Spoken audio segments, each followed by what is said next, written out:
స్వేచ్ఛనిచ్చి వాళ్ళని పనిచేసే విధంగా ఆ శాఖని ఉపయోగిస్తే వాళ్ళు ఈ రాష్ట్రంలో మహిళలకి రక్షణ కల్పించడానికి కొంతలో కొంతైనా వారి డ్యూటీ చేయడానికి అవకాశం ఉంటుంది.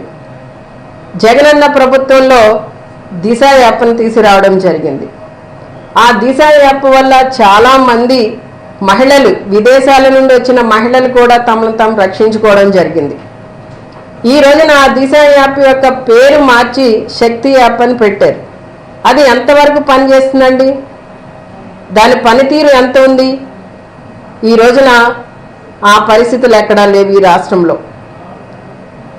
గతంలో ఫ్రెండ్లీ పోలీసింగ్ అనేది మా ప్రభుత్వంలో ఉంది.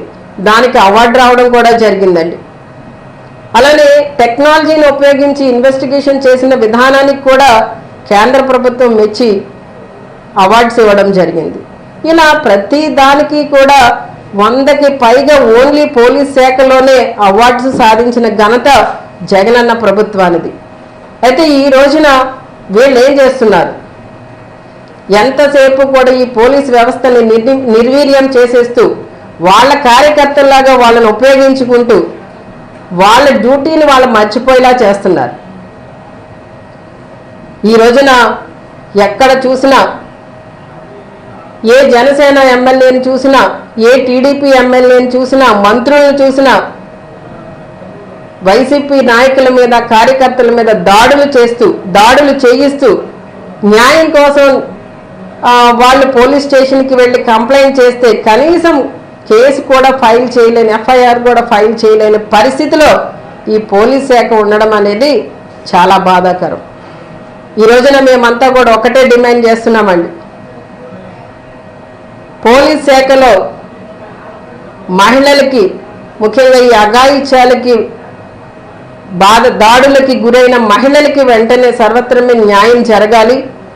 నిందితులు ఎవరైతే ఉన్నారో వాళ్ళని పోలీసులు వెంటనే పట్టుకుని వాళ్ళకి కఠినమైన శిక్షలు వేయాలి. గత ప్రభుత్వంలో, జగనన్న ప్రభుత్వంలో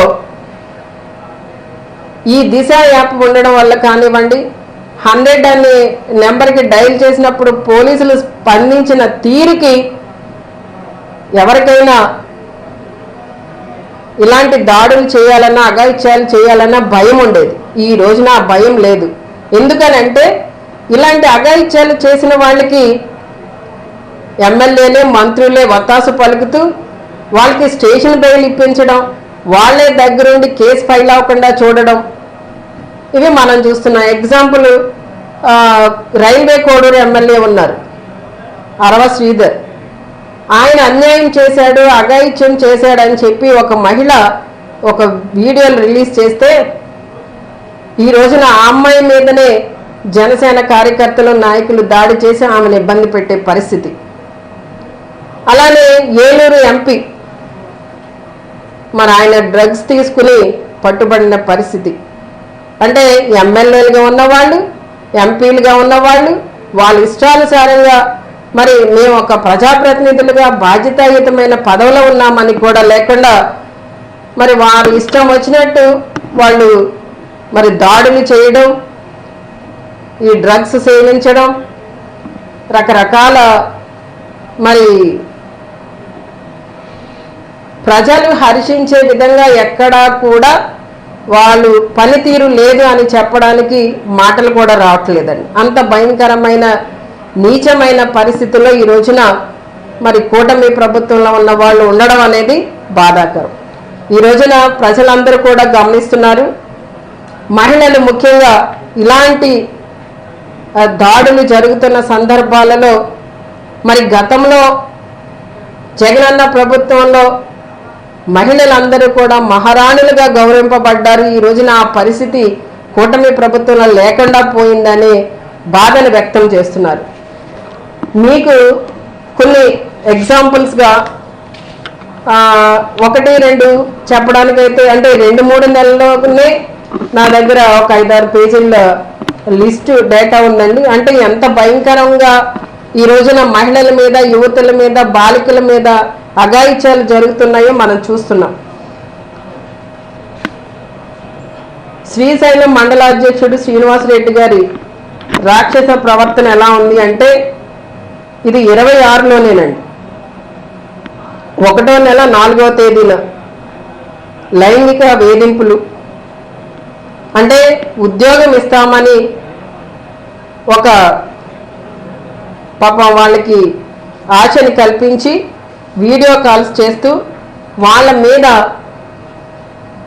అంటే వాళ్ళని ఎంత భయంకరంగా హెరాస్ చేస్తున్నారంటే వాళ్ళు చెప్పుకోలేని పరిస్థితులు అసభ్య ప్రవర్తన చేస్తూ వాళ్ళని ఇబ్బంది పెట్టిన సంఘటన శ్రీశైలంలో చూసాం.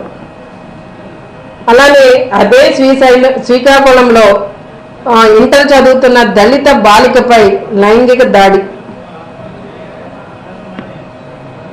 అక్కడ నవీన్ అనే 19 సంవత్సరాల అబ్బాయి ఈ కేసులో ఇన్వాల్వ్ అవడంతో పోక్సో కేసు కట్టడం జరిగింది.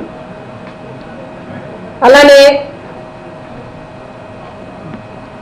ఎంత దారుణంగా ఉన్నారంటే ఒక రెవెన్యూ ఉద్యోగి కూడా ఈ టీడీపీ నాయకుల యొక్క సపోర్ట్తో బ్లాక్మెయిల్ చేయడం, వేధింపులు, పోలీసులను ఆశ్రయించినా కూడా ఎక్కడ కేసు ఫైల్ అవ్వకపోవడం. ఈ రోజున ఈ పోలీస్ స్టేషన్లోనే వాళ్ళు పంచాయతీ కూడా చేసి ఆ అమ్మాయి మానానికి ఒక విలువ కట్టారు, ₹1,00,000. ఇది ఎక్కడంటే అండి కడప జిల్లాలో చెన్నూరు మండలంలో జరిగిన సంఘటన ఇది. అలానే తిరుపతి రూరల్ మండలంలో దళిత యువతిపై లైంగిక దాడి చేసిన యువకుడు. అంటే ఎంత భయంకరంగా ఉన్నారు అంటే ఈ రోజున పరిస్థితి మంత్రుల యొక్క నియోజకవర్గాలలో అరవ శ్రీధర్ గురించి ఆల్రెడీ చెప్పున్నాం కదండి. అలానే మహిళా అసిస్టెంట్ రిజిస్ట్రార్ వేధింపులకి ఆచార్య నాగార్జున యూనివర్సిటీలో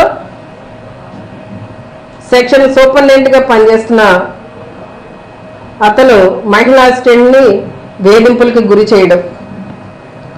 అలానే మత్తు పదార్థాలు ఇచ్చి 12 ఏళ్ల బాలికని పొట్టి శ్రీరాములు నెల్లూరు జిల్లాలో ఏ విధంగా ఇబ్బంది పెట్టారన్నది మనందరికీ తెలుసు. గాంజా బ్యాచ్ వాళ్ళ గ్యాంగ్ రేపులు, ఇది కూడా పొట్టి శ్రీరాములు నెల్లూరు జిల్లాలోనే జరిగిందండి. 12 ఏళ్ల బాలిక పైన వీళ్ళు గ్యాంగ్ రేప్ చేయడం జరిగింది. అలానే హిందూపురంలో టీడీపీ కార్యకర్తలు వీడియో కాల్స్ చేసి ఒక బాలికను బెదిరించి ఇబ్బంది పెట్టి, ఎంత దారుణం అండి. ఇది ఎవరిది? హిందూపురం అంటే ముఖ్యమంత్రి గారి బామర్ది గారు బాలకృష్ణ గారి యొక్క నియోజకవర్గం. మరి అక్కడ కూడా కంట్రోల్ చేయలేని పరిస్థితి. 7 ఏళ్ల చిన్నారి పైన లైంగిక దాడి చేసి నీటి డ్రమ్ములో ముంచి చంపేసి, మరి ఉన్మాదిగా ఉన్నవాడు అంటే నిజంగా మరి అలాంటి సిచ్యుయేషన్లో ఆ బాలిక యొక్క మరి మృతదేహాన్ని చూసిన తల్లిదండ్రులు ఏ విధంగా రియాక్ట్ అవుతారన్నది మనం అర్థం చేసుకోవాలి. ఈ రోజున ఇంత భయంకరమైన సిచ్యుయేషన్స్ అన్నీ కూడా ఇంకా చాలా ఉన్నాయండి. ఇక్కడ మా నియోజకవర్గంలో కూడా యాదవోలు గ్రామంలో ఒక 70 సంవత్సరాల వృద్ధుడు ఒక 5 ఇయర్స్ అమ్మాయి మీద కూడా అఘాయిత్యం చేసిన సంఘటన. ఇలా రకరకాల కేసెస్ అన్నీ ఉన్నాయి. ఇవన్నీ కూడా మనం చెప్తూ పోతే చిట్టా చాలా ఉందండి. ఇవన్నీ ఇన్ని జరుగుతున్నా కూడా వీటి మీద స్పందించరు హోంమంత్రి గారు. ఏ సబ్జెక్టు లేకపోయినా కూడా జగనన్న మీదకి విరుచుకుపడమన్నా, జగనన్నని మర్యాద లేకుండా మాట్లాడమన్నా, ఇష్టం వచ్చినట్లు మాట్లాడమంటే మాత్రం రెడీగా ఉంటారు. ఇది పద్ధతి కాదండి. ఈ రోజున మీరు మహిళా హోంమంత్రిగా ఉన్నారు. మహిళల యొక్క యోగక్షేమాలు, రక్షణ, భద్రత మీ బాధ్యత. ముఖ్యంగా మరి మీ ఇంట్లో కూడా ఆడపిల్లలు ఉన్నారు కదా, మాట్లాడితే మా జగనన్న ఇంట్లోనే ఆడపిల్లలు ఉన్నట్టు మాట్లాడతారు కదా మీరు. మరి మీ ఇంట్లో కూడా ఆడపిల్లలు ఉన్నారు కదా, జాగ్రత్తగా మరి మిగిలిన రాష్ట్రంలో ఉన్న ఆడపిల్లల యొక్క బాధ్యతను తీసుకోవాల్సిన బాధ్యత మీకుందని తెలియజేస్తూ, మరి ఈ రోజున ఇలాంటి అఘాయిత్యాలు, అత్యాచారాలు, దాడులు, లైంగిక వేధింపులు ఇవన్నీ కూడా ఈ రాష్ట్రంలో ఇలా మితిమీరిపోతూ ఉంటే రాష్ట్ర ప్రజలు చూస్తూ ఊరుకోరండి.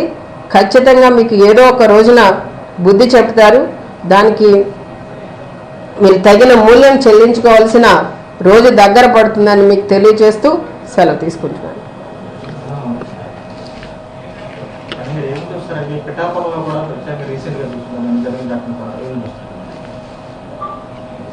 పిఠాపురం నియోజకవర్గం మరి ఉప ముఖ్యమంత్రి పవన్ కళ్యాణ్ గారిదండి. మహిళలే ఈ రోజున వేధింపబడమే కాదండి, గతంలో కూడా ఈ మధ్య కాలంలోనే మరి స్కూల్కి వెళ్తున్న చిన్నారులను కూడా వెలివేసిన సంఘటన చూసాం. కొంతమంది దళితులను కూడా గ్రామ బహిష్కరణ చేసిన సంఘటన చూసాం. ఇన్ని జరుగుతున్నా కూడా మరి ఆయన నియోజకవర్గానికి సంబంధించిన సంఘటనలో కూడా మరి పవన్ కళ్యాణ్ గారు మాట్లాడకపోవడం అనేది ఆలోచనలో పడే విధంగా ఉందండి. ఎందుకనంటే అసలు ఆయన పార్టీ పెట్టిందే ప్రశ్నించడం కోసం పెట్టాను అన్నారు. మరి పదవి తీసుకున్న తర్వాత పరిపాలనలో మరి బిజీగా ఉండడం వల్ల అనుకుంటండి ఎవరిని ప్రశ్నించలేకపోతున్నారు. ఎవరికైనా కూడా ఇబ్బంది కలిగినా కూడా వాళ్ళని ఏం జరిగిందని కూడా పరామర్శించలేని పరిస్థితిలో మరి ఈ రోజున పిఠాపురం ఎమ్మెల్యేగా ఉన్న పవన్ కళ్యాణ్ గారు, ఉప ముఖ్యమంత్రిగా ఉన్న పవన్ కళ్యాణ్ గారు మరి ఒకసారి నియోజకవర్గాన్ని కూడా దృష్టిలో పెట్టుకోవాలని చెప్పి మరి అక్కడ జరుగుతున్న అన్యాయాలని, అక్కడ జరుగుతున్న దాడులని, అఘాయిత్యాలని ఆపవలసిన బాధ్యత మీకు ఉందని తెలియజేస్తున్నామండి.